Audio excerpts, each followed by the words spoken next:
The power, pride, and wealth of the Spanish Empire in 1622 was the Nuestra Señora de Atocha and the Santa Margarita. Upon those two Spanish galleons were tons of gold, silver, and sprinklings of emeralds. They were destined from Havana to Spain, but delays forced voyage at the wake of the hurricane season.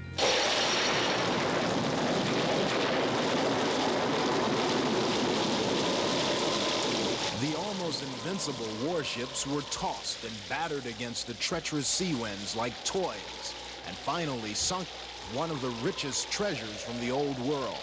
But New World adventurers of royal treasures sought out the vessels, and here it is, only a fraction of the wealth that still lies on the ocean floor.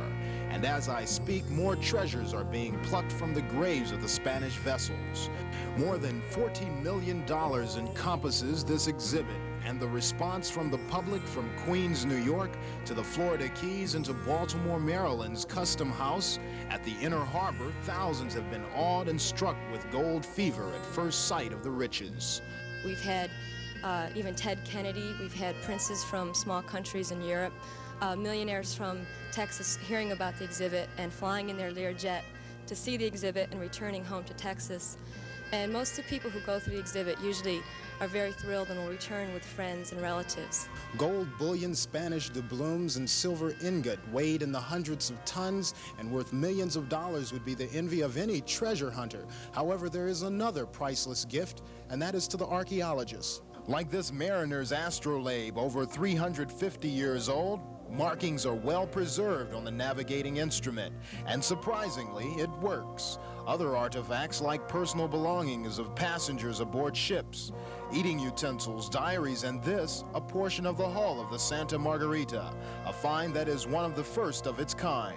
The exhibit is important to museum officials all over the country, even to the Washington County Museum, but the likelihood of the exhibit coming here is almost impossible.